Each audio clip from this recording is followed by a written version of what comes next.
don't know if this is about to turn to gel or not. I've got had a situation where I was going for a target of 4.5 and the pH that is, and it gelled somewhere around the tipping point of between 8 and 9. So starting with like a pH of 12ish, and then bringing it down with citric acid, I hit a point where it all gelled, and talking to Grok about it, it suggested that the increased potassium concentration from the potassium waterglass is not good when it comes to forming gel. Let me show you the gels I'm talking about. Like, look at that, it looks like nappy gel, and it all happened in a flash. The colour there is an indicator from the pH indicator, so you can get an idea of pH 8 is where it tipped. At pH just above that in the purple zone, it was all soluble, and the target here is to make nano spheres and not gel. So I've diluted it further, and that was a suggestion that was a workaround, was so that there's less potassium ions between, by dilution. And so I've been able to bring this down to the red colour, which is around the 4.5, which was the original target. But there's also some information that was brought to light by a friend of mine on the X platform, and he was also querying Grok. So it's interesting that Grok didn't give me this info when I asked it to formulate a recipe. But this is how things go with the AI. If you haven't actually prompted it to cover certain things, it may ignore them altogether.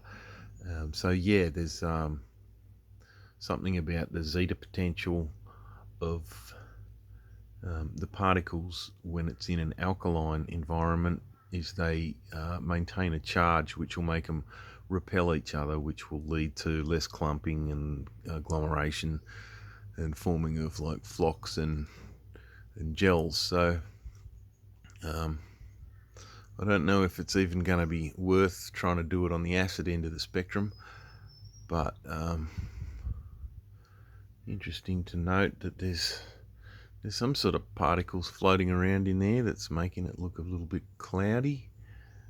So as long as it doesn't turn to gel, I may get some more. I just pulled out with a little pipette this material, which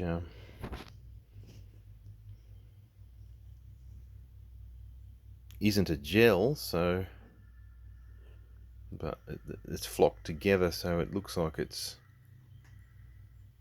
far more assembled than you want it, because you want like nano particles that will sit on the bottom as a very fine silt.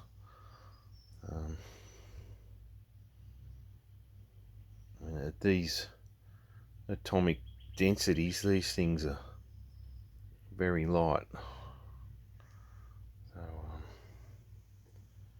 yeah, it's an interesting bit of playing around with the tipping points of solubility of things in solution. Ants crawled in there when it was sitting over in the sunlight. So yeah, here's another batch of gel that I accidentally made trying to have a play with this, and it's really a wobbly jelly kind of stuff. Look at the size of those clumps. I might be able to put more alkali in and push this back to dissolved. I'm not sure. Let's do that now, eh? It's always nice to see some chemistry happen in front of you. So this is some potassium water glass that I made using amorphous kitty litter. So we'll see some purple colours in there from the indicator that's in there to help me see what's going on. And we'll give this a shake and see if we can get that gel to disappear, eh?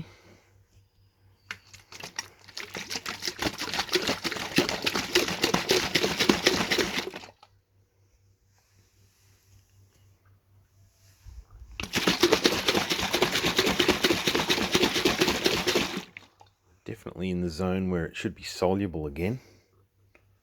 I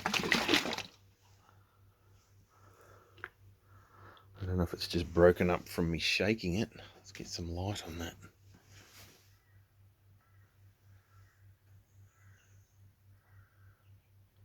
Yeah, maybe.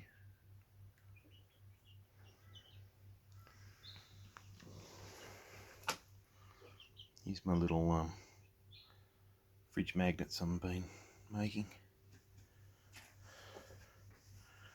Anyway, thanks for watching. Don't forget to engage the algorithm. We'll see you on the next one.